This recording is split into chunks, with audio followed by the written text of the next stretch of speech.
আমাকে মামলা দিয়েছিল এই দেশের যিনি দায়িত্বে ছিলেন উনি, কিন্তু আল্লাহ মামলা দেবে ওনার বিরুদ্ধে, কারণ উনি জালেম গণহত্যাকারী হিসাবে তামাম দুনিয়ায় এখন স্বীকৃতি পেয়ে গেছে। তামাম দুনিয়ায় 228টা রাষ্ট্র, 57টা মাত্র মুসলমান রাষ্ট্র, বাকি সব তো ইহুদি খ্রিস্টান বৌদ্ধ হিন্দু। এগুলো দুনিয়ার সবাই এখন ঘোষণা দিচ্ছে যিনি পালিয়ে গেছে। গত 2 দিন আগে তার ছেলে স্ট্যাটাস দিয়েছে, আমার মা কুকুরের মতো পালিয়ে গেছে। কি সুন্দর স্ট্যাটাস দেখেছে, আমার মাকে দেশের মানুষ কুকুরের মতো তাড়িয়ে দিয়েছে। সুবহানাল্লাহ। সুতরাং যিনি পালিয়ে গেলে তিনি সহ যারা দোষর ছিল, জালেমদের বড় বড় দোষরগুলো, যারা সরাসরি গণহত্যার সাথে জড়িত, 1150 মানুষ হত্যা করেছে এই দেশে 5 তারিখের আগ পর্যন্ত। এখনো পর্যন্ত 2700-র উপরে হাসপাতালের বেডে কাতরাচ্ছে। যার ভেতরে ন্যূনতম মনুষ্যত্ব আছে, সে কোনো দিন জালেমের পক্ষ নিতে পারে না। কারণ কেউ যদি জালেমের তোষামত করে, তাকে আল্লাহ 2টা জিনিস থেকে বঞ্চিত করে দেয়। 1 নম্বরে সে মরণের সময় ঈমান পাবে না, 2 নম্বরে ওর জন্য নবীর সুপারিশ হারাম। এখনো পর্যন্ত যারা জালেমের সাফাই গাচ্ছেন, তোষামতি করছেন, তাকে সাহস যোগাচ্ছেন যে আপা ঘাবড়াবেন না, আপনি ঘাবড়ালে আমরা নরম হয়ে যাই, আপনি মানুষ আছে না, আর আপনি তো জানোয়ার হয়ে গেছেন। আপনার এই সমস্ত কথা শুনে পাগলামি করে বলছে যে না, আমি পাশে আছি, চট করে ঢুকে পড়বো, আপনি আসেন, আপনি আসেন। মাথা খারাপ হয়ে গেলে মানুষ কি না বলে, কি না করে। এক লোক ছেলেকে বলছে, এই দোলা ভাই দাঁড়াও। দোলা ভাই মানে একবারে বাড়ি থেকে বলছে, মা আমি মারা যাব। মারা যাবি কেন? বাবা আমার দোলা ভাই ডেকেছে। ও ঠিক আছে, ও মেনসে বাড়ি আসবে করে আমি দেখতেছি। সারাদিন পরে যখন বাড়িতে এসেছে, ডাক দিয়ে বলছে, কি গো তোমার মাথা ঠিক আছে? তুমি নাকি ছেলেকে দোলা ভাই ডেকেছো? বলছে, আরে মা গরু হারালে এরকম হয়। একটা গরু হারিয়ে গেছে। কি হারিয়েছে?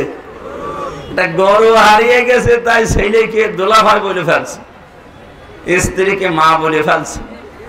একটা রাজত্ব হারিয়ে গেলে মাথা ঠিক থাকে? এই জন্যই তো ওটা পাল্টা বলতেছে। নাই তো যে লোকটার নামে 113টা মামলা, সব মার্ডার মামলা, গুমের মামলা, সে কোন সাহসে এই কথা মুখ দিয়ে বের করে যে আমি পাশে আছি, চট করে চলে আসবো? ওর মাথা খারাপ হয়ে যায়নি?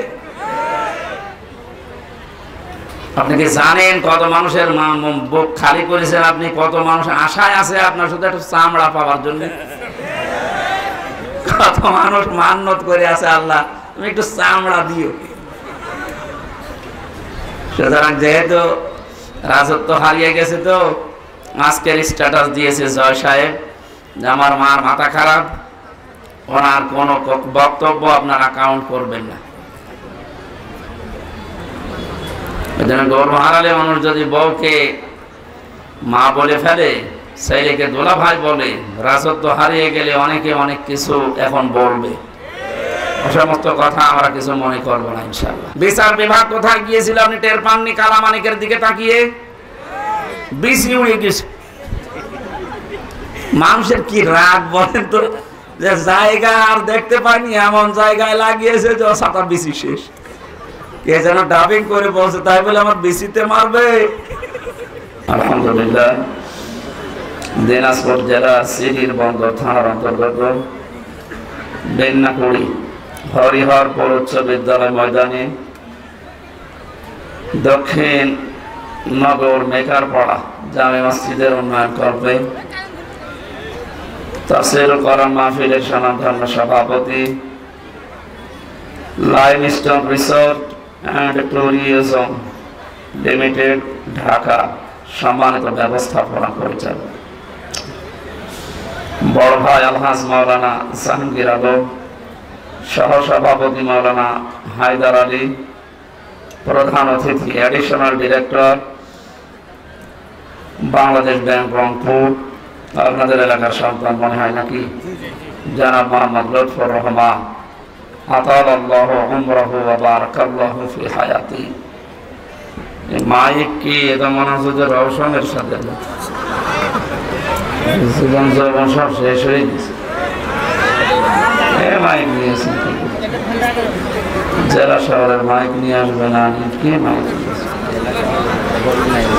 বিশেষ অতিথি আলহাজ মঈনুদ্দিন শাহ, প্রধান অধ্যাপক জনাব মোহাম্মদ মুখলেসুর রহমান শাহ, পৃষ্ঠপোষকতা আছেন আলহাজ আব্দুল মান্নান শাহ, জনাব মামুনুর রশিদ মামুন সহ এতক্ষণ যারা আলোচনা রাখলেন দিনাজপুরের সন্তান মাওলানা হারুনুর রশিদ, মাওলানা আমিনুল ইসলাম, যত মানুষের নাম দেখছি, এটা একটা নাম বলে দোয়া করতে গেলে আরো 10 মিনিট লাগবে। একবার দোয়া করে দিলাম নাকি হবে না? হবে। একেবারে কোরআনের আয়াত দিয়ে দোয়া করে দিল। যার যে মর্যাদা ঈমান আর আমল অনুযায়ী আল্লাহ যেন দুনিয়া আখিরাতে বাড়িয়ে দেয়। আপনাদের আমিন বলা শুনে বলা আছে যে মানুষগুলো 2 নাম্বার। জবান খুলে বলেন তো আমিন। এতক্ষণ আলোচনা রাখলেন মাওলানা হুসাইন আহমেদ মাহফুজ, সেই চুয়াডাঙ্গা থেকে এসেছে। সামনে বসা আছেন আপনারা মুসলমান ভাই বোনেরা, অন্য ধর্মের যারা আছেন ওয়েলকাম জানাচ্ছি। গত পরশুদিনও দিনাজপুরের মাটিতে 10 জন অমুসলিম ইসলাম গ্রহণ করেছে আমাদের কাছে।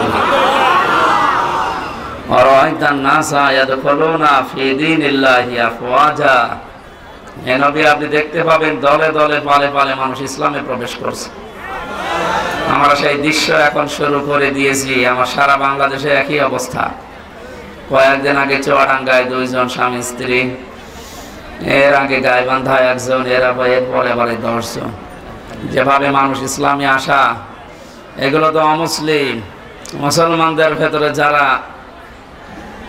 মাঝারি আর ছোট জালেম ছিল, বড় জালেম তো সব পালিয়েছে, মাঝারি আর ছোট জালেম যারা ছিল তারাও এখন দিশেহারা, এদিক ওদিক না পেয়ে তারা এখন দলে দলে পালে পালে ইসলামে আসতেছে। মানে বোঝা যাচ্ছে যে এতদিন ওরা আসল মুসলমান ছিল না। কারণ যারা জুলুম করে ওরা মুসলমান থাকে না, কথা বুঝতেছেন? যারা জালেম এরা আল্লাহর মামলার আসামি। আমাকে মামলা দিয়েছিল এই দেশের যিনি দায়িত্বে ছিলেন উনি, কিন্তু আল্লাহ মামলা দেবে ওনার বিরুদ্ধে, কারণ উনি জালেম গণহত্যাকারী হিসাবে তামাম দুনিয়ায় এখন স্বীকৃতি পেয়ে গেছে। তামাম দুনিয়ায় 228টা রাষ্ট্র, 57টা মাত্র মুসলমান রাষ্ট্র, বাকি সব তো ইহুদি খ্রিস্টান বৌদ্ধ হিন্দু। এগুলো দুনিয়ার সবাই এখন ঘোষণা দিচ্ছে। যিনি পালিয়ে গেছে গত 2 দিন আগে তার ছেলে স্ট্যাটাস দিয়েছে, আমার মা কুকুরের মতো পালিয়ে গেছে। কি সুন্দর স্ট্যাটাস দেখেছে, আমার মাকে দেশের মানুষ কুকুরের মতো তাড়িয়ে দিয়েছে। সুবহানাল্লাহ। সুতরাং যিনি পালিয়ে গেলে তিনি সহ যারা দোষর ছিল, জালেমদের বড় বড় দোষরগুলো, যারা সরাসরি গণহত্যার সাথে জড়িত, 1150 মানুষ হত্যা করেছে এই দেশে 5 তারিখের আগ পর্যন্ত। এখনো পর্যন্ত 2700-র উপরে হাসপাতালের বেডে কাতরাচ্ছে। যার ভেতরে ন্যূনতম মনুষ্যত্ব আছে, সে কোনো দিন জালেমের পক্ষ নিতে পারে না। কারণ কেউ যদি জালেমের তোষামত করে, তাকে আল্লাহ 2টা জিনিস থেকে বঞ্চিত করে দেয়। 1 নম্বরে সে মরণের সময় ঈমান পাবে না, 2 নম্বরে ওর জন্য নবীর সুপারিশ হারাম। এখনো পর্যন্ত যারা জালেমের সাফাই গাচ্ছেন, তোষামতি করছেন, তাকে সাহস যোগাচ্ছেন যে আপা ঘাবড়াবেন না, আপনি ঘাবড়ালে আমরা নরম হয়ে যাই, আপনি মানুষ আছে না, আর আপনি তো জানোয়ার হয়ে গেছেন। আপনার এই সমস্ত কথা শুনে পাগলামি করে বলছে যে না আমি পাশে আছি, চট করে ঢুকে পড়বো, আপনি আসেন, আপনি আসেন। মাথা খারাপ হয়ে গেলে মানুষ কি না বলে কি না করে। এক লোক ছেলেকে বলছে, এই দোলা ভাই দাঁড়াও। দোলা ভাই মানে একবারে বাড়ি থেকে বলছে, মা আমি মারা যাব। মারা যাবে কেন? বাবা আমার দুলাভাই ডেকেছে। ও ঠিক আছে, ও মেনসে বাড়ি আসবে করে আমি দেখতেছি। সারাদিন পরে যখন বাড়িতে এসেছে ডাক দিয়ে বলছে, কি গো তোমার মাথা ঠিক আছে? তুমি নাকি ছেলেকে দুলাভাই ডেকেছো? বলছে আমারে মা গরু হারার এরকম হয়। একটা গরু হারিয়ে গেছে। কি হারিয়েছে? একটা গরু হারিয়ে গেছে, তাই ছেলেকে দুলাভাই বলে ফেলছে, স্ত্রীকে মা বলে ফেলছে। একটা রাজত্ব হারিয়ে গেলে মাথা ঠিক থাকে? এই জন্যই তো ওটা পাল্টা বলতেছে। নাই তো যে লোকটার নামে 113টা মামলা, সব মার্ডার মামলা, গুমের মামলা, সে কোন সাহসে এই কথা মুখ দিয়ে বের করে যে আমি পাশে আছি, চট করে চলে আসবো? ওর মাথা খারাপ হয়ে যায়নি? আপনি কি জানেন কত মানুষের বুক খালি করেছেন আপনি? কত মানুষ আশায় আছে আপনার শুধু একটু চামড়া পাওয়ার জন্য। কত মানুষ মান্নত করে আছে, আল্লাহ তুমি একটু চামড়া দিও। সুতরাং যেহেতু রাজত্ব হারিয়ে গেছে, তো আজকের স্ট্যাটাস দিয়েছে জয় সাহেব যে আমার মার মাথা খারাপ, ওনার কোনো বক্তব্য আপনারা কাউন্ট করবেন না। গর্ব হারালে মানুষ যদি বউকে মা বলে ফেলে, ছেলেকে দোলা ভাই বলে, রাজত্ব হারিয়ে গেলে অনেকে অনেক কিছু এখন বলবে। সমস্ত কথা আমরা কিছু মনে করবো না ইনশাল্লাহ, কারণ এই মানুষগুলো এখন আর আমাদের টার্গেট নেই। এখন এরা টার্গেট হয়ে গেছে আল্লাহ। জালেমরা টার্গেট কার? এটা তো আমি বানালাম নাকি? সূরা শুরা 25 নাম্বার পারা 6 নাম্বার পৃষ্ঠা 13 নাম্বার লাইনের 42 নাম্বার আয়াতের প্রথম অংশে আছে, ইন্নামাস সাবিলু আলাল্লাযিনা ইয়াযলিমুনান নাস। আল্লাহ পাক বলেন, অবশ্যই আমি আল্লাহ নিজে মামলা দায়ের করব যারা মানুষ হয়ে মানুষের উপরে জুলুম করেছে।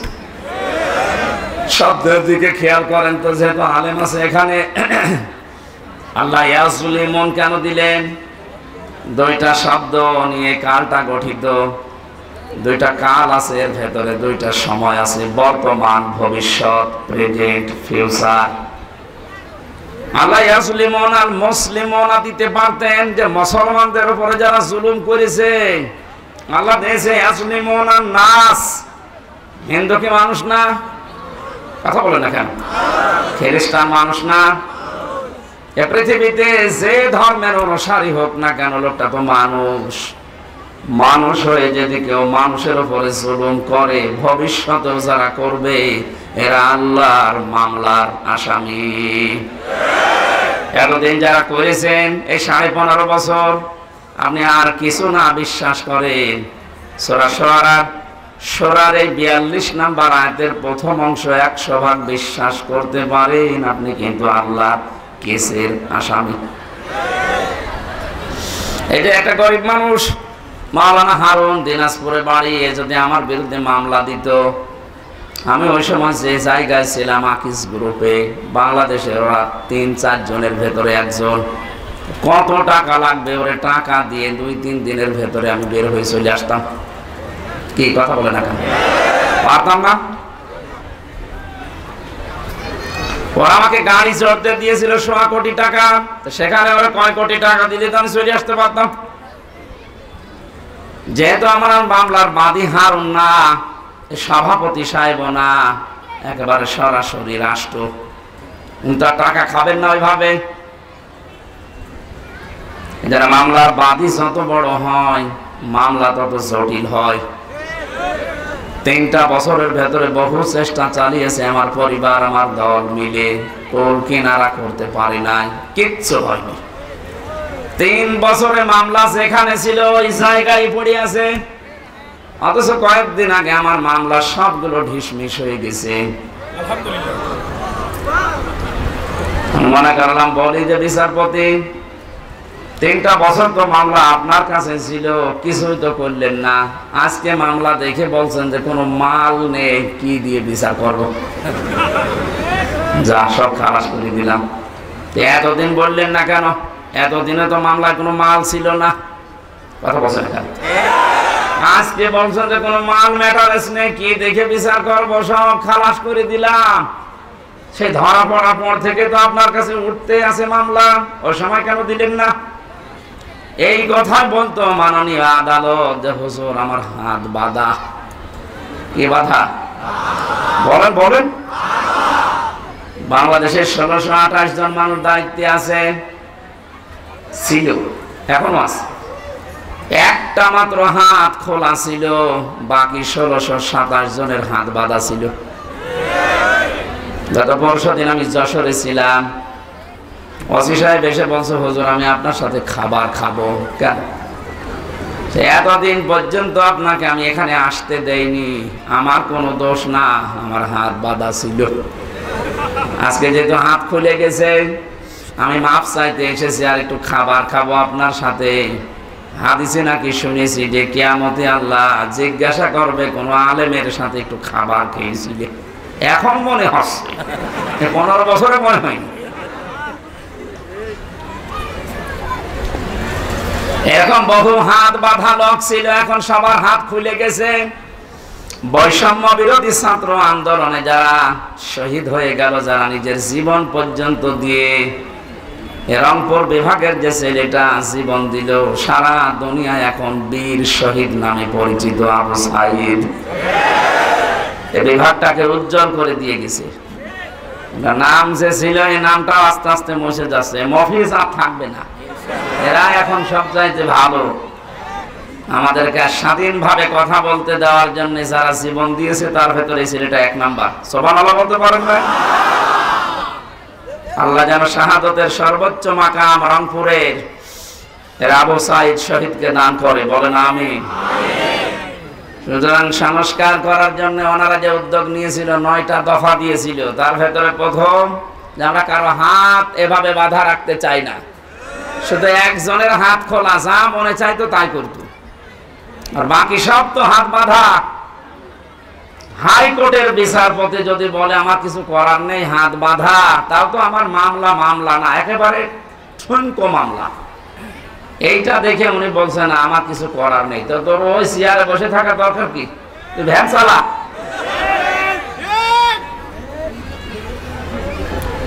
আল্লাহ বিশাল জগদ্দল পাথর আমাদের বুকের উপর থেকে নামিয়ে একটা স্বস্তি, শান্তি, একটা নিরাপত্তা আমাদেরকে দিচ্ছেন। আমি ওই ধাঁচে একটা তেলাওয়াতকৃত আয়াত সামনে আপনাদের দিয়েছি, তাফসীরুল কোরআন মাহফিল লিখে দিয়েছেন। আমরা তাফসীর আকারে কথা বলার চেষ্টা চালাবো ইনশাআল্লাহ।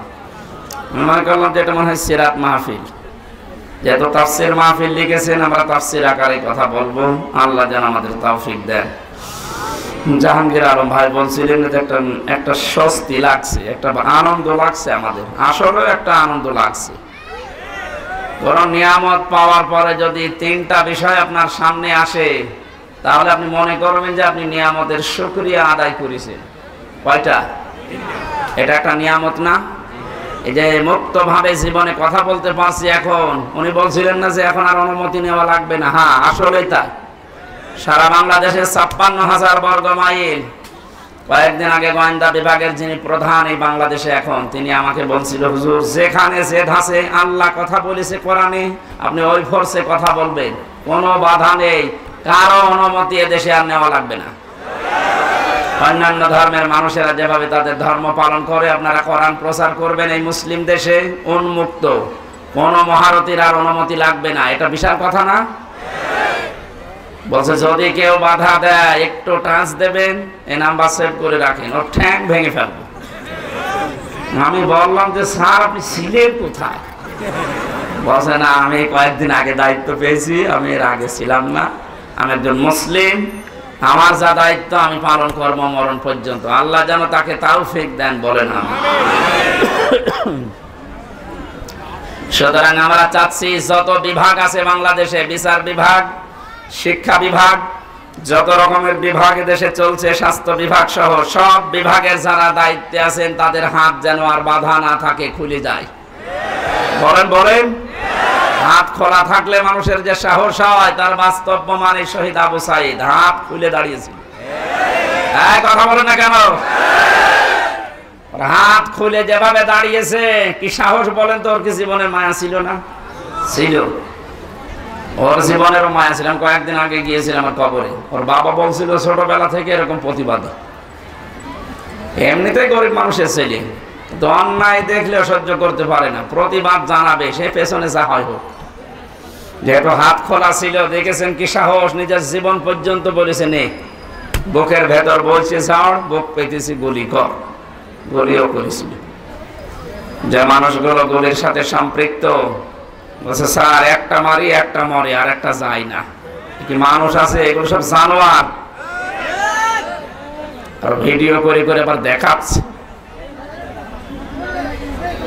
যারা এর সাথে সম্পৃক্ত, কাউকে যেন ছাড় দেওয়া না হয়। নিরপরাধ যারা একেবারে ছোটখাটো জালেম আছে, এদের অত কিছু করার দরকার নেই। না, ছোটখাটো জালেমেরা কি করে? আগস্টের 5 তারিখে 1:30 পর্যন্ত সব একেবারে জান্নাতে ছিল। বিকাল 5টা বাজার পরে আমার বংশের, তো আমার কুষ্টিয়ায় বাড়ি, আমার বংশের 100 জনের 98 জন সব বঙ্গবন্ধুকে দ্বিতীয় নবী মনে করে, মানে এইরকম গোড়া আওয়ামী লীগ। আমার বিকাল 5টায় বলছে বাবাজি আমরা সব পাল্টিয়ে গেছি। পাল্টিয়ে গেছি মানে এখন আমরা সব জামাত ইসলাম। জামাত ইসলাম তা ভালো, পরিবর্তন হয়ে এত দ্রুত 4.5 ঘন্টার ভেতরে ইমান এনেছে, এখন সব পাল্টিয়ে গেছে। এই জন্য ছোটখাটো যে মানুষগুলো মাঝারি ধরনের জালেম ছিলেন, আর একেবারে ছোট জালেম, তারা দেখছে না আর কাজ হবে না, কারণ জালেমরা আর ঘুরতে পারবে না এদেশে। মানুষ এখন বড় সচেতন।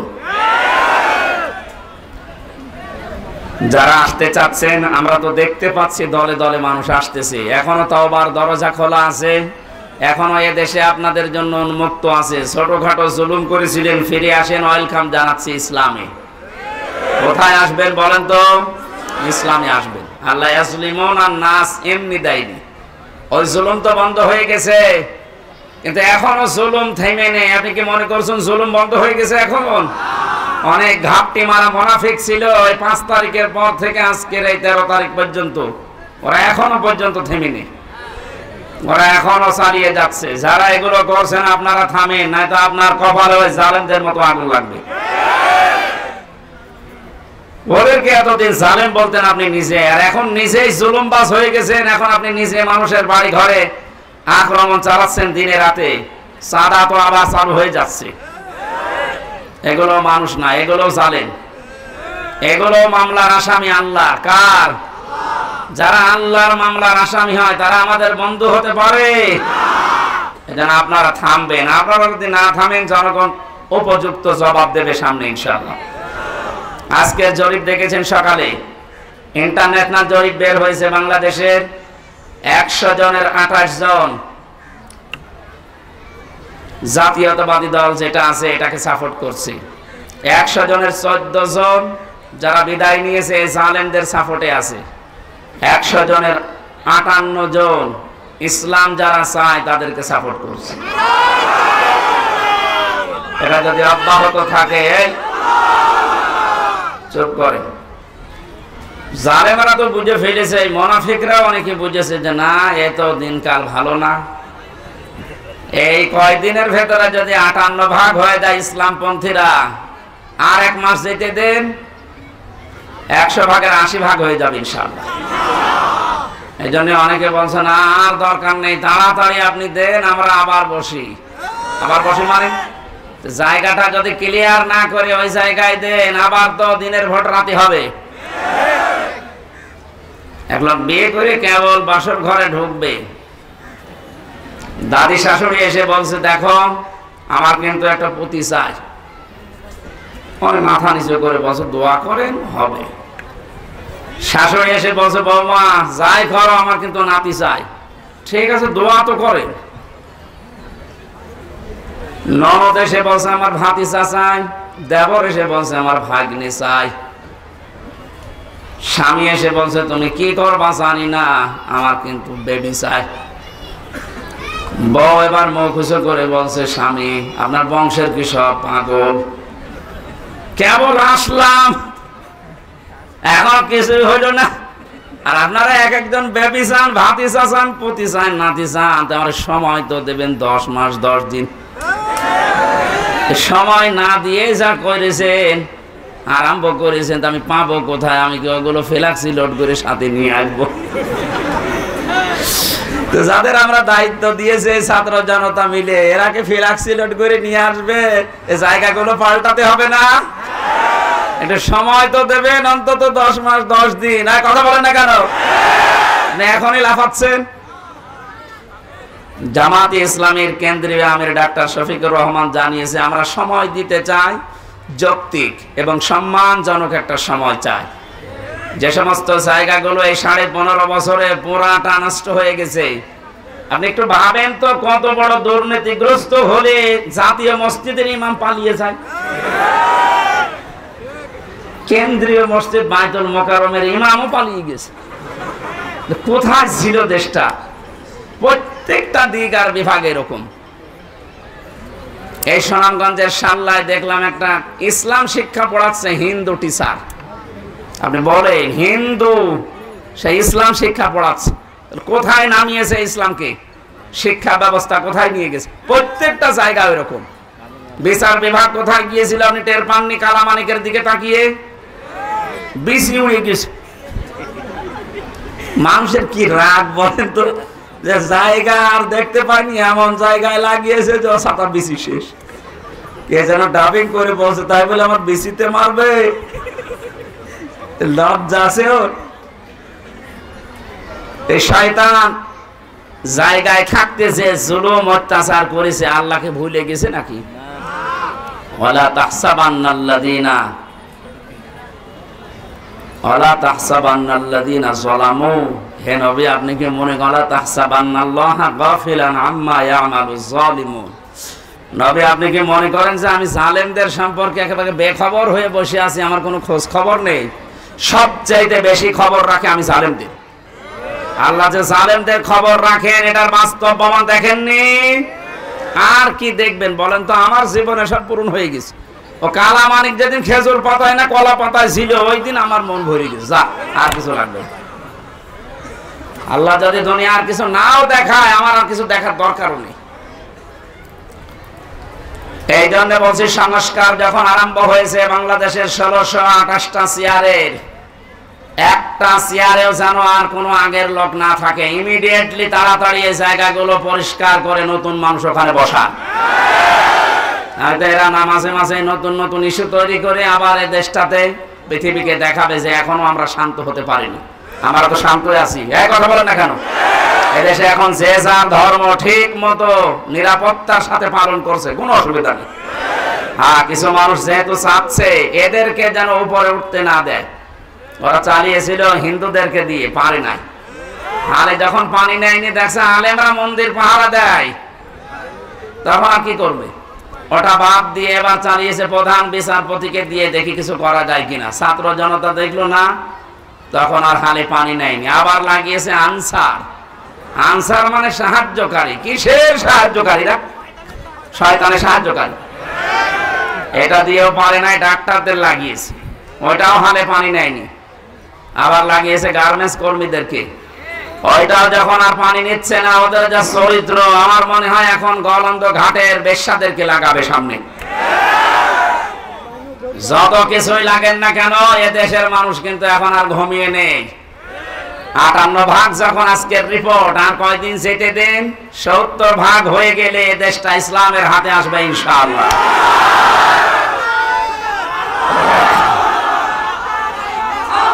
আলহামদুলিল্লাহ, কথা বলতে দিন। আমরা যেহেতু কোরআনের আয়াত 100 ভাগ বিশ্বাস করি না, 98 ভাগ আল্লাহ জানিয়েছেন। অরাআইতান নাসা ইয়াদখুলুনা, ইয়াদখুলুনা এটা মুজারি, বর্তমান ভবিষ্যৎ, প্রেজেন্ট ফিউচার। নবী যখন দেখবেন যে আল্লাহর সাহায্য এসে গেছে, তখন আপনি বিজয় দেখতে পাবেন। আর বিজয় দেখলেই যে কয়টা কাজ বিজয়ের পরে হয়, তার প্রথম কাজে দলে দলে পারে পারে মানুষ ইসলামে প্রবেশ করবে, করছে, করবে। এটা অব্যাহত থাক, বলেন আমিন।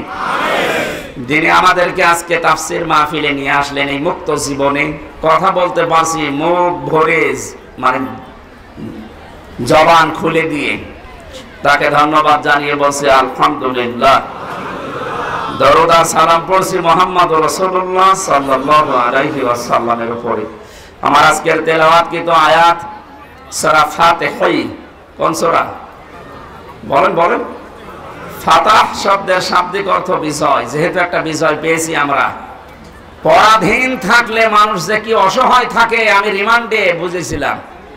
মাটির নিচে যখন আমাকে নিয়েছে তো মাঝে মাঝে চোখ কালো কাপড় দিয়ে বেঁধে আমার মাথায় দড়ি লাগিয়ে হাতে হ্যান্ডকাপ দিয়ে টাঙিয়ে রেখেছিল 11 ঘন্টা। এমন একটা অসহায়ত্ব জায়গায় ছিলাম, দুনিয়ার কোনো মানুষের আওয়াজ নেই সেখানে। মাঠের নিচে একেবারে কিং কর্তব্য বিমূঢ় হয়ে কোনো আওয়াজ যায় না। কোন নামাজ হচ্ছে কোন আজান হচ্ছে কিছুই জানি না। জোহর আসর মাগরিব ইশা পড়েছি আমি ইশারায়, আমি জানি না যে আজান হয়েছে কিনা নামাজ হয়েছে কিনা, কারণ কোথায় আছে আমি নিজেও জানি না। পরবর্তীতে দেখলাম মাটির নিচ থেকে ওই সিঁড়ি দিয়ে উপরে তুলছে। এই যে স্বাধীন দেশের নাম শুনতাম যে আমরা স্বাধীন, অথচ আমরা ছিলাম পরাধীন। কি ছিলাম? এই কঠিন অবস্থা থেকে আল্লাহ আমাদেরকে তুলে আনলেন যেখানে। আপনি লক্ষ্য করে আজকে মাওলানা মামুনুল হক আছে রংপুরে, কালকে মনে হয় দিনাজপুরে আসবে। কয়েকদিন আগে আমার কুষ্টিয়ার বাংলাদেশ জামাত ইসলামী কুষ্টিয়া জেলা শাখার উদ্যোগে 550 আলেমকে এক জায়গায় করেছিল। আপনি ভাবেন বাস্তবতা নিয়ে আজ 550 আলেম 3.5 ঘন্টা 4 ঘন্টা আমরা আলোচনা করেছি। কোনো বাধা নেই, কোনো ভয় নেই, কোনো আশঙ্কাও নেই। অথচ আগস্টের 5 তারিখের আগে 550 না 5.5 জন আলেম এক জায়গায় হলে 10টা মামলা হয়ে যেত। কোথায় থেকে কোথায় আল্লাহ নিয়ে এসে দিয়েছেন, শুকরিয়া আদায়ের জন্য বলেন আলহামদুলিল্লাহ। দরুদ আর সালাম পড়ছি কেন? কারণ বিশ্বনবীকে আল্লাহ পৃথিবীর রহমত করে পাঠিয়েছিলেন। তিনি শুধু সৌদি আরবের নবী ছিলেন না। ওলিয়া জোহান্নাস ইন্নী রাসূলুল্লাহি ইলাইকুম জামিআ। হে নবী, আপনি দুনিয়ার মানুষকে জানান আমি শুধুমাত্র এই এলাকার জন্য নবী হয়ে আসি না, এই তাম পৃথিবীর যত জায়গা আছে সবার জন্য আমি রাসূল। বলেন সুবহানাল্লাহ। তাম পৃথিবীর যে জায়গা আছে তার ভেতরে বাংলাদেশ নেই। বলেন বলেন। যদি বলেন 1450 বছর আগে বাংলাদেশ ছিল, হ্যাঁ ছিল। এই জায়গাটায় যে ওই সময় আল্লাহর নবী মুহাম্মদুর রাসূলুল্লাহ সাহাবী ইসলাম নিয়ে আমাদের দেশে আগমন করেছিলেন তার প্রমাণে রংপুর বিভাগের লালমনিরহাট জেলার পাটগ্রাম থানায় একটা মসজিদ পাওয়া গেছে যার বয়স 1475 বছর। হিসাব করে দেখতেছে মৃত্তিকা গবেষণাগার যারা আছে মাটি পরীক্ষা করে, ওখানে যে শান লেখা ছিল মসজিদের উপরে, ওই মাটি গাজীপুরের মৃত্তিকা গবেষণাগারে পরীক্ষা করে দেখা গেছে এর যা বয়স ওই সময় বিশ্বনবী দুনিয়ায় 3 বছর জীবিত ছিলেন। তার মানে প্রমাণ হয়ে গেছে নবীজি জীবিত থাকতে বাংলাদেশ নামক এই ভূখণ্ডে আল্লাহ ইসলাম পাঠিয়ে দিয়েছে। এই জন্য আমরা নিয়ামত হিসাবে রাসূলুল্লাহকে যারা পেয়ে কদর করে নাই, সম্মান দেয় নাই, আল্লাহ পাক কিন্তু সে নিয়ামতকে তাদের মাঝে রাখে নাই। উনি জন্ম নিয়েছিলেন মক্কায়, কিন্তু কিয়ামত পর্যন্ত থাকবেন উনি মদিনায়। যেখানে আসলেন ওখানে কিন্তু বেশি দিন ছিলেন না, 63 বছরের ভেতরে মাত্র 53 বছর ছিলেন। কত বলেন বলেন? 53 বছর মাত্র জীবন কাটিয়েছেন সে মক্কায়।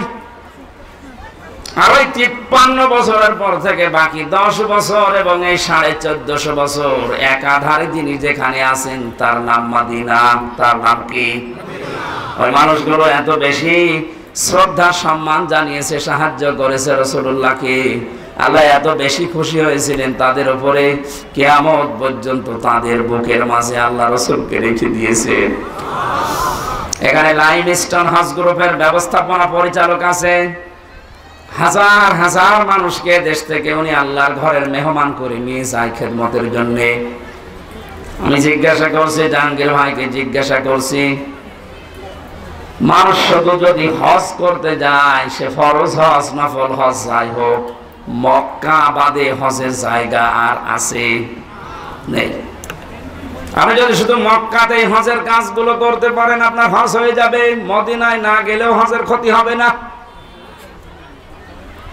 লক্ষ লক্ষ মানুষেরা প্রায় 600 কিলোমিটার মক্কা থেকে মদিনা, 450 মাইল, এত বড় পথ পাড়ি দিয়ে এই পৃথিবীর তামাম পৃথিবীর কোটি কোটি মানুষ যারাই হজ করতে যাবে কিয়ামত পর্যন্ত, তারা মক্কাতে হজ শেষ করে ফেললে ও মদিনায় তারা 2 দিন 5 দিন 7 দিন 10 দিন রাসূলুল্লাহর মহব্বতে 40 ওয়াক্ত নামাজ পড়ে তারপরে আসে। অথচ হজের কাজ সেখানে নেই, আর রাসূলকে সালাম দেওয়ার জন্য। এখান থেকে আমরা শিক্ষা যেটা নিতে পারি, যে আমাদের শুকরিয়া আদায় মক্কার লোকেরা করে নাই, আল্লাহ তাদের মাঝে রাসূলুল্লাহকে পাঠিয়েছেন কিন্তু রাখেন নাই। যারা শুকরিয়া আদায় করেছিল, নিয়ামতের গুরুত্ব দিয়েছিল, কিয়ামত পর্যন্ত আল্লাহ তাদের কাছে রাসূলকে রেখে দিয়েছে। আমাদের উচিত হবে আমরা যে নিয়ামত পেলাম, এই যে মুক্ত জীবন, নিয়ামতের শুকরিয়া আদায় করার জন্য আমি বলেছিলাম শর্ত মানা লাগে কয়টা? 3টা। বলেন তো কয়টা? আরো জোরে বলেন। কোরআনে কারীম জানাচ্ছে ওয়াইযে তাআযানা রাব্বুকুম লাইন শাকারতুম লাযিদান্নাকুম ওয়া লাইন কাফারতুম ইন্না আযাবি লাশাদীদ। স্মরণ করো ওই সময়ের কথা।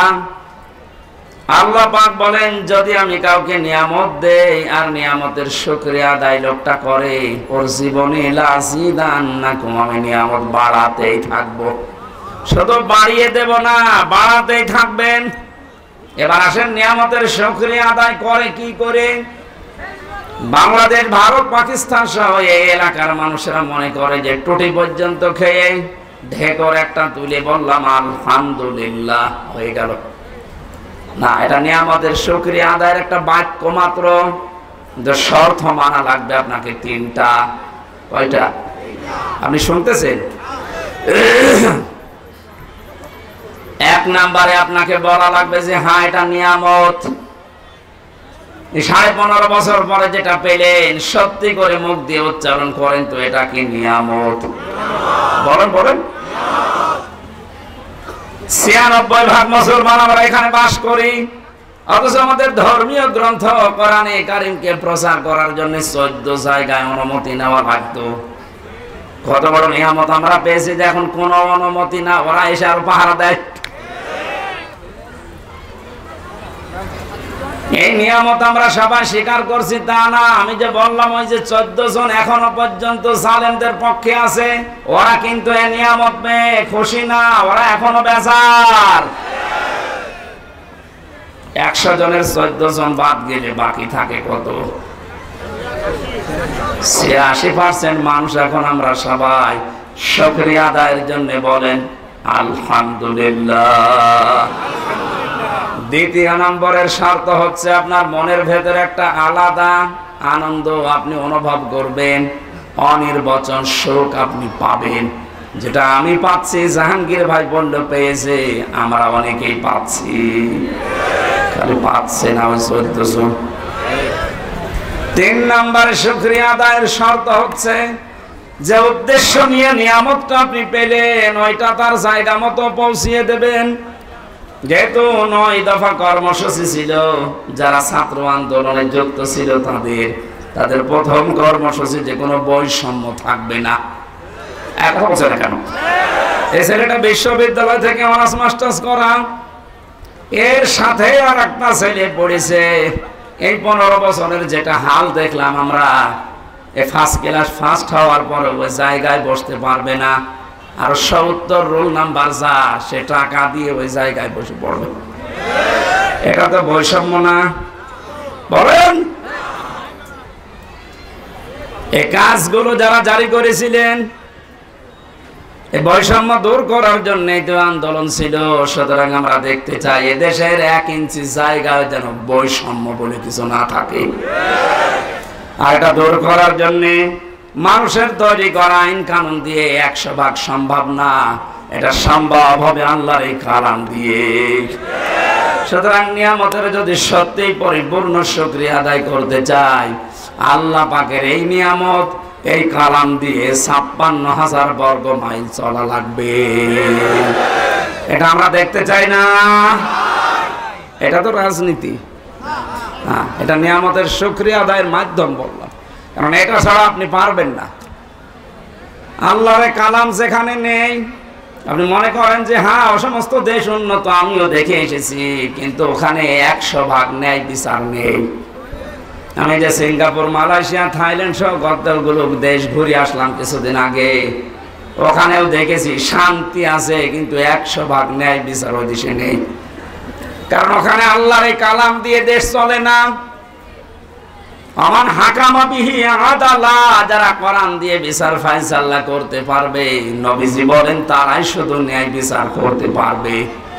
সুতরাং আমাদের এই দেশে যদি ইনসাফ কায়েম করতে চাই, ন্যায় বিচার দেখতে চাই, পৃথিবীর কোন মানুষের আইন দিয়ে হবে না, আইন লাগবে আল্লাহ। ৫৩ বছর তো দেখলেন বাবা চালিয়েছিল, দুর্ভিক্ষে মানুষ মরিয়েছে। কত বছর না, কেন এটাকে আমি বানালাম? আমার ফাঁসি চাই। বীর মুক্তিযোদ্ধা মতিউর রহমান লিন্টু, এই লোকটার একটা বই আছে, এতদিন গোপন ছিল, এখন বাজারে পাওয়া যাচ্ছে। একটু পড়ে দেখেন তো, আপনি নিজেও বলবেন যে আমারও ফাঁসি চাই। পড়াটা আমি পড়ে দেখলাম, আল্লাহ তো ঠিকই বলেছে যে আমার ফাঁসি চাই। যা দেখিয়েছে আমি মনে হচ্ছে দেখে দেখে পড়ছি। তাহলে বাস্তবতা কি পেলাম? ৫৩ বছরের ভেতরে বাবা চালিয়ে যা সুখ দেওয়ার দিয়ে গেছে, স্বামীও চালিয়েছিল, চাচা চালিয়েছে আপনার রংপুরের। কথা বলছে দেখেন, বউ চালাইলে তো দেখলাম কেমন করে চালায়, ভাবিও চালিয়েছে। কান খেদো মানে ন্যায় বিচার শুধু মুখে বলে উড়িয়েছে যে ন্যায় বিচার কায়েম করছি না, কিচ্ছু করতে পারি নাই। ন্যায় বিচার কায়েম করার জন্য আল্লাহর এই কালাম লাগবে। একটু আশা হয় না, একটু তামান্না জাগে না মনে, যে আল্লাহর এই কালাম দিয়ে দেশটা চললে কেমন দেখা যায়, এটা আমরা দেখতে চাই। কারা কারা দেখতে চান দেখে লিল্লাহি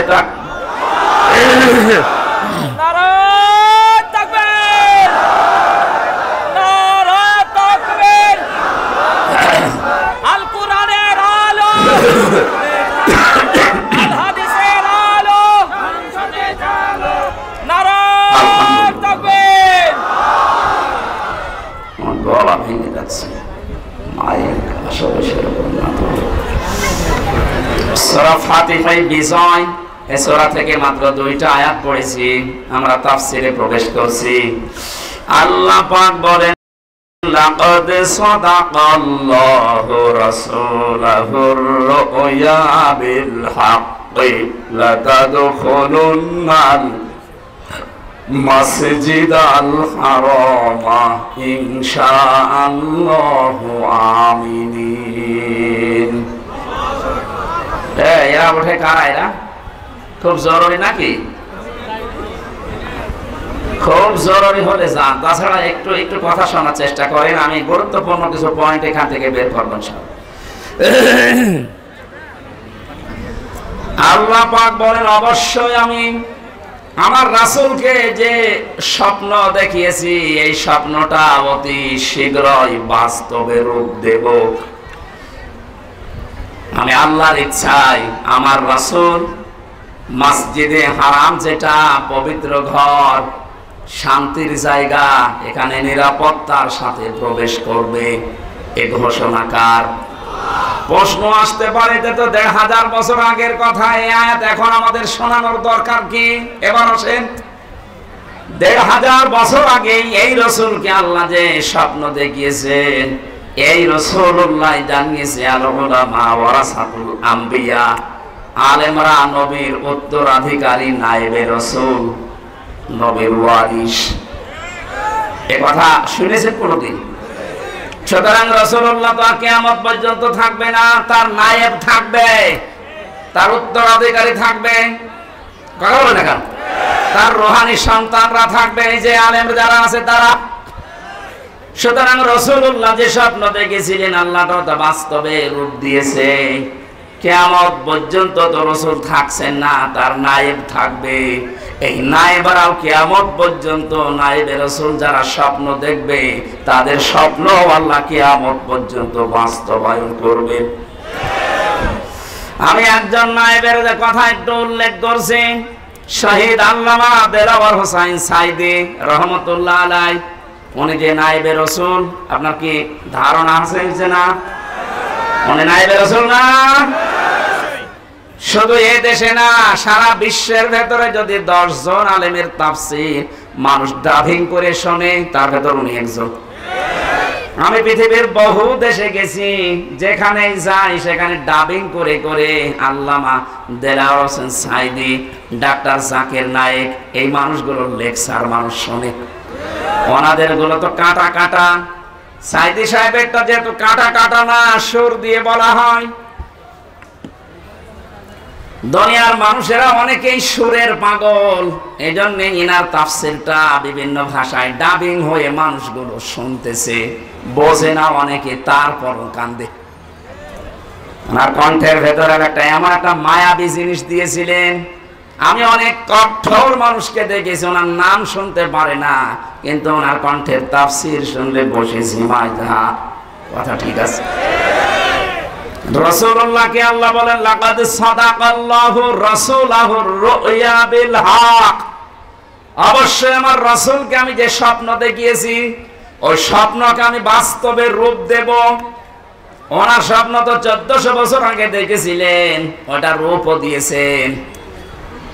হযরতে আবু বকর, হযরতে ওমর জিজ্ঞাসা করেছিলেন, হে রাসূল, হুদায়বিয়ার সন্ধির সময় আপনি বললেন যে আমি স্বপ্ন দেখেছি যে মসজিদে হারামে নিরাপত্তার সাথে প্রবেশ করছি, হজ করে তাওয়াফ করে আবার ফেরত যাচ্ছি।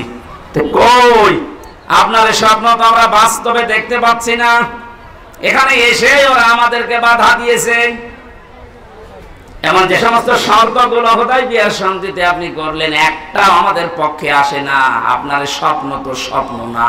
বিশ্বনবী বলেন, ওমর আমি কি তোমাকে বলেছি এবছর এই স্বপ্ন বাস্তবায়ন হবে? স্বপ্ন যখন দেখেছি আমার আল্লাহ রুয়া বিল হক, এ শব্দ এমনি এমনি দেয়নি। উনি অবশ্যই ওনার ওয়াদা পালন করবে, সত্যতা হক আদায় করে যথার্থভাবে আমার স্বপ্নকে উনি দেখাবে। ঠিক পরবর্তী বছরে আল্লাহ সেই স্বপ্নকে বাস্তবায়ন করে দেখিয়েছেন। রাসূলুল্লাহ এখন নেই, যেহেতু বারবার বলছে এগুলো রাসূলের নায়েব, রাসূলের স্থলাভিষিক্ত মানুষ, ওনারাও যে স্বপ্ন দেখবে। শহীদ আল্লামা সাইদি যে স্বপ্ন দেখেছিলেন এই দেশে কালেমার পতাকা উড়বে, এটা আমি বানালাম। এটা হবে না কেন? ইঁদুরের গর্ত খুঁজে পাবেন না, উনি কথা বলেছিলেন। বাস্তবে আমরা দেখলাম যে ঠিক পাইনি। বলেছিলেন শুধু নাড়া দেওয়া হবে, দিল্লি গিয়ে পড়বেন, ঠিক পড়েছি। ওনার স্বপ্নগুলো একটা একটা করে সবই দেখছি বাস্তবে রূপ নিচ্ছে। ওনার আরো স্বপ্ন ছিল ৫৬,০০০ বর্গ মাইল উপরে কালেমার পতাকা উড়বে। শুধু উড়বে বলেননি, বলেছিলেন জালেমদের নাকের ডগার উপর দিয়ে উড়বে। ঠিক এখন তার দিকে যাচ্ছে। রাসূলুল্লাহর স্বপ্ন আল্লাহ যেভাবে দেখিয়েছেন, রাসূলের নায়েব শহীদ আল্লামা দেলাওয়ার হোসেন সাইদি রহমতুল্লাহ আলাইহি, তার স্বপ্নকে আল্লাহ মনে হচ্ছে খাপের খাপ মিলিয়ে দিচ্ছে। শব্দের দিকে তাকিয়েছেন, ইনশাআল্লাহু আমিন। যদি আল্লাহ চায়, হয়তো আল্লাহ 15 বছর 16 বছরে চাইনি, এজন্য নিরাপত্তা আমরা পাইনি। এখন যেহেতু আল্লাহ চেয়েছেন, রাসূলুল্লাহটা চেয়েছিলেন 1 বছর পরেই, আর আমাদেরটা একটু দেরি হয়ে গেছে। তারপর আমরা হতাশ না, এই কথা বলেন না কেন? আল্লাহ পাক বলেন ইনশাআল্লাহু আমিন। নিরাপত্তার সাথে আমার যে ঘর মসজিদে হারাম, এই পবিত্র ঘরে হে নবী আপনার সাহাবীদেরকে আপনি প্রবেশ করতে পারবেন। আমরা দেখেছি ইতিহাস থেকে এই সূরার 18 নম্বর আয়াত, আপনারা শুনছেন? হুদায়বিয়ার সন্ধির সময় 1300-1400 মানুষ নিয়ে এসেছিলেন নবীজি। 1400 সাহাবী নিয়ে তিনি হজ করতে আসলেন। হুদায়বিয়া নামক যে জায়গাটা, ওখানে এখন দেখলাম একটা মসজিদ বানানো আছে, একটা খেজুর গাছ আছে পাশে, একটু ছোট্ট বাজার আছে, মানুষ বাজার ঘাট করছে। এই জায়গাতে 1500 বছর আগে রাসূলুল্লাহ 1399 জনকে হাতের উপরে হাত দিয়ে বায়াত করিয়েছিলেন। ও বাংলার মুসলমানেরা, শুধু ঘটনা শোনা না, এখান থেকে বাস্তব শিক্ষা কি? হযরত ওসমানকে পাঠিয়েছিলেন তারা মক্কাতে। ওরা ওসমানকে বেঁধে রেখে ঘোষণা দিয়েছে যে ওসমানকে হত্যা করা হয়েছে। ওই সময় রমজান মাস ছিল। নবীজি সাহাবীদেরকে বললেন, তোমরা সবাই আমার হাতের উপরে হাত দাও, ইহরামের যে কাপড় পরা আছে হজ করার জন্য ওইটা খুলে ফেলো। এখানে যেহেতু হজের ব্যবস্থাপনা পরিচালক আছেন লাইমস্টোন, আমি বারবার বলছি এই কারণে বাংলাদেশে বহু মানুষ হজের কাজ করছেন। আমি নিজেও গেছি ফরিদপুরের একজনের মাধ্যমে, ঝিনাইদহের একজনের মাধ্যমে। আপনাদের এই এলাকা ভিত্তিক আমি যতটুকু খবর নিয়েছি, শুনলাম, আর ওরা অনেক দিন থেকে ওই দেশের সাথে পরিচিত। এমন এমন মানুষের সাথে হজে উমরাতে যাওয়া দরকার, যেখানে গেলে আল্লাহর নিদর্শনগুলো দেখা যায়। আজকে আমি আসার পরে যে কথাগুলো শুনেছি, আশা করছি অনেক কিছু ওনারা আল্লাহর নিদর্শন দেখাতে পারবে। এই জায়গাটা একটু হাপলা আছে, যারা এই কাজগুলো করে ব্যবসার খাতিরে, তারা কিছু টাকা পয়সা বাঁচাতে অনেক মানুষকে আল্লাহর সৃষ্টি নিদর্শন দেখায় না। বহু জায়গা আছে দেখার মতো। আল্লাহ বলেন, কুল সিরু ফিল আরদ ফানজুরু, জমিন ভ্রমণ করো আর নজর করে দেখো। ওনাদের যারা দায়িত্বে আছেন, জাহাঙ্গীর ভাই সহ, মুয়াজ্জিম ভাই সহ আর যারা আছে, আপনারা যদি যেতে চান ওই মানুষগুলোর সাথে যোগাযোগ করবেন আর বলে দেবেন, এই যে কোরআনে হাদিসে যে বর্ণিত জায়গাগুলো আমাদের দেখান, আমাদের ঈমান যেন যা আছে আরো বেড়ে যায়। আমি তো শুধু হজে চাইনি, 45টা দিন যত কিছু কোরআন হাদিসে পড়েছি সব মিলাতে গেছি। তো এখানে নবীজি 1400 মানুষকে নিয়ে একজন মানুষকে পাঠিয়েছিলেন, তার জামাই হযরত ওসমান, আর বাকি সব তার সাথে। যেই শুনেছে যে ওসমানকে ওরা হত্যা করেছে, শুধু এই খবরটা, অথচ হত্যা করে নাই, বেঁধে রেখেছিল। নবীজি বললেন, এই গাছের এই বাবলা গাছ, এখানে আমার হাতের উপরে হাত লাগাও, আর 1399 জন যারা আছো হজের কাপড় পরা, হজের কাপড় খুলে ফেলো। যারা আলেম আছেন বলেন তো, হজ করা অবস্থায় কাপড় খোলা না।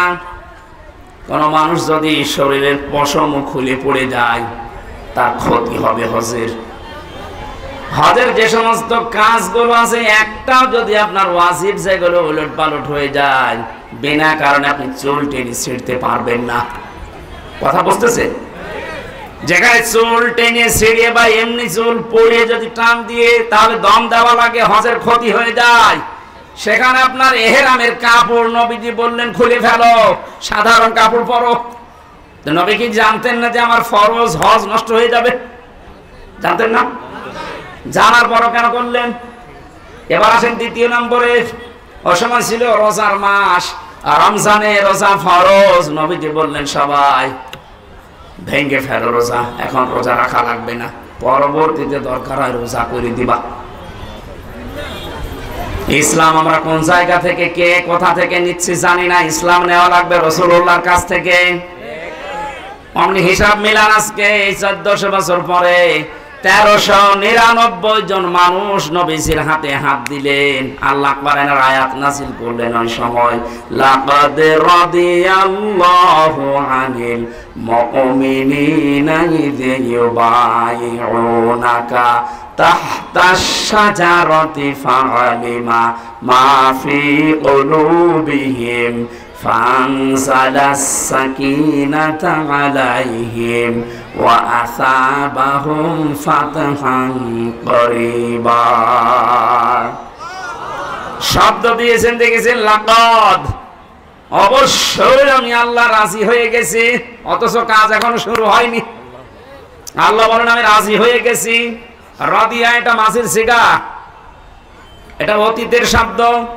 আল্লাহ গ্যারান্টি দিয়ে বলছেন, আমি রাজি হয়ে গেছি আনিল মুমিনিনা, ওই মুমিনদের উপরে, তাহতা শাজারা, এটা বাবলা গাছের নিচে আপনার হাতের উপরে যারা হাত দিয়েছে, এই বায়াত যারা গ্রহণ করছে, ইদি ইউবাইউনাকা, আপনার কাছে যারা শপথ নিচ্ছে, বাক্য বায়াত গ্রহণ করছে, এদের প্রত্যেকের উপরে আমি আল্লাহ রাজি হব না হয়ে গেছি? বলেন বলেন, চিন্তা করলেন না কোনদিন একটা শোনার পরে যে কেন আল্লাহ রাজি হয়ে গেল? অথচ দুইটা ফরজ তারা তরক করছে, হজ ভেঙে ফেলছে, রোজা ভেঙে ফেলছে। কেন? কি এত ঘটনা ঘটে গেছে? মাত্র একটা মানুষকে ওরা আটক করে রেখেছে, ঘোষণা দিয়েছে মিথ্যা যে মেরে ফেলেছি, তাছাড়া কিছু না। এখন তো শুরু হয়নি কিছু। এতটুকুর পরে যদি নবী এতগুলো কাজ করতে পারেন, আল্লাহ নবী এতগুলো মানুষের হাত দেওয়ার পরে নিজের হাতটা উপরে বললেন এটা ওসমান নেই। আজকে যারাই বায়াত নিচ্ছে সবার উপরে যেহেতু আল্লাহ রাজি, আমি এই হাতটা দিলাম, এটা ওসমানের হাত। বিশ্ব নবী জানালেন সাহাবীরা, আজকে আমাদের শপথ হচ্ছে একটা, ওসমান হত্যার বদলা না নিয়ে আমরা কেউ মদিনায় ফেরত যাব না।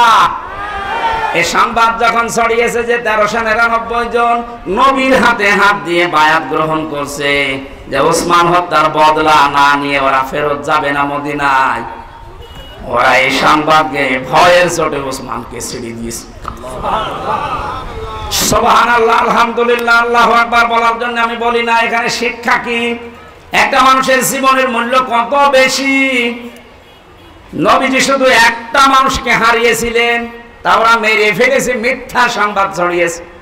এ কারণে যদি তিনি বলতে পারেন আমরা প্রতিশোধ না নিয়ে আজকে মদিনায় যাব না, হজ এখন থাক, ইহরামের কাপড় খুলে ফেলো, রোজা ভেঙে ফেলো, আগে আমরা প্রতিশোধ নেব, শরীরে শক্তি অর্জন করো। 1100-র উপরে মানুষ মারা গেল 5 তারিখের আগে। আমাদের এখন শপথবদ্ধ হওয়া দরকার। আপনি কি বুঝে হ্যাঁ করছেন নাকি আন্দাজে হ্যাঁ করছেন? ইসলাম এটার নাম। আজ আমরা যদি ঐক্যবদ্ধ হয়ে এভাবে সব এক জায়গায় হতে পারি না, একজনের জন্য নবীজি যদি সব বাদ দিয়ে প্রতিশোধ নেওয়ার জন্য শপথ নিতে পারে, 1100 মানুষের জন্য যে লোকটা দায়ী, ও চট করে ঢুকে পড়বে, আমরা আঙ্গুল চষবো। আসেন, আপনি আসেন, আপনাকে দেখছি, আসেন। এখানে একটা টাচ দিয়ে রাখি, কয়েকদিন আগে শিল্পকলা একাডেমির একজন দায়িত্ব পেয়েছেন। এই লোকটার নাম সৈয়দ বেলাল আহমেদ, না হেলাল, বেলাল না হেলাল আহমেদ জানেন। এই লোকটা দায়িত্ব পাওয়ার পরে চেয়ারে বসেই ঘোষণা দিয়েছে আল্লাহর বিরুদ্ধে 2024 সালে মেয়েদের পর্দা করা দরকার নেই। পর্দা করা এটা তো হামজার নির্দেশ। বলেন বলেন, এ সরাসরি কথা বলেছে হামজার বিরুদ্ধে না আল্লাহর বিরুদ্ধে? এটা যেহেতু তাফসীর মাহফিলে এই মানুষগুলো না, এটা রেকর্ড হচ্ছে, কালকেই সারা দেশে ছড়াবে। আমি এখন 18 কোটি মানুষের দায়িত্ব নিয়ে কথা বলছি। ইমিডিয়েটলি এই নাস্তিককে চেয়ার থেকে নামাতে হবে। এই কথা বলেন না কেন? নয়তো এরকম সাহস পাবে, কিছুদিন পরে কালামানিকের মতো আরেকজন আসবে। আমরা চাই এই নাস্তিক সৈয়দ হেলাল উদ্দিন নাকি হেলাল আহমেদ শিল্পকলার দায়িত্বে যে পেয়েছে, আল্লাহর বিরুদ্ধে কথা বলিস।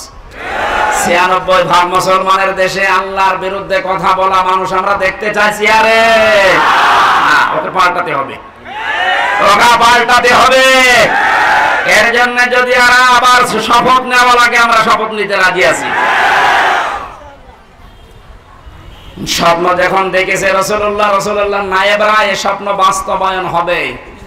উনি যখন বলেছিলেন জালেমদের নাকের ডগার উপরে কালেমার পতাকা উড়বে, ইনশাআল্লাহ এই স্বপ্ন বাস্তবায়ন হবে।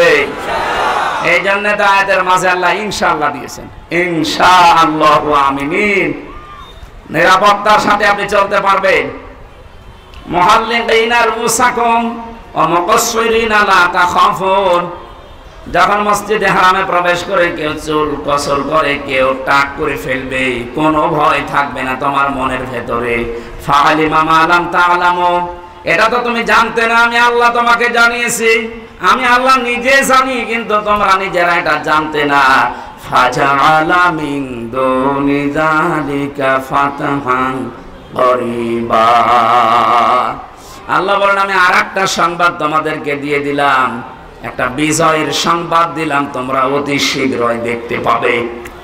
1400 বছর আগে রাসূলকে যেমন আল্লাহ দেখিয়েছিলেন, আমাদেরকে দেখাতে পারবে না, ওই শক্তি আল্লাহর নেই।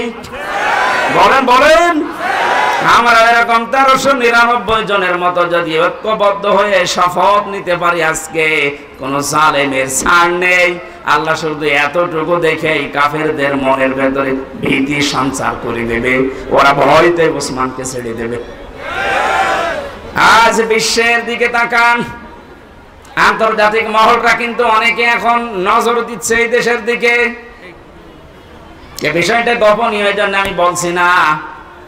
আপনি মনে করছেন দেশে ইসলাম কায়েম হয়ে গেলে আপনি টিকে থাকতে পারবেন না।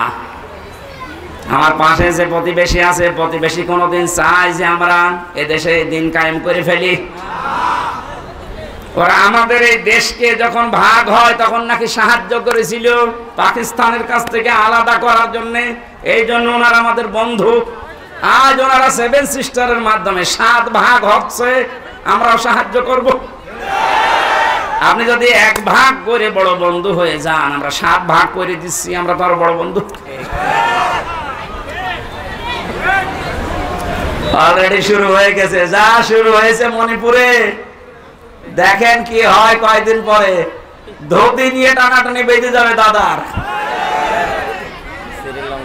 ফাতাহান কারিবা, আসন্ন বিজয় আমরা দেখতে পাচ্ছি, বিজয় খুব নিকটে। আল্লাহ যেন চর্ম চোখে এটা দেখার তৌফিক দেয় যে দেশটা কোরআন দিয়ে চলছে এবং নিরাপদে আছে। শুধু চললেই হবে না, নিরাপত্তা লাগবে। 228টা রাষ্ট্র এখন দুনিয়ায়, মাত্র 57টা মুসলিম রাষ্ট্র, এর ভেতরে অধিকাংশগুলোই মুনাফিক। কথা বলেন না কেন?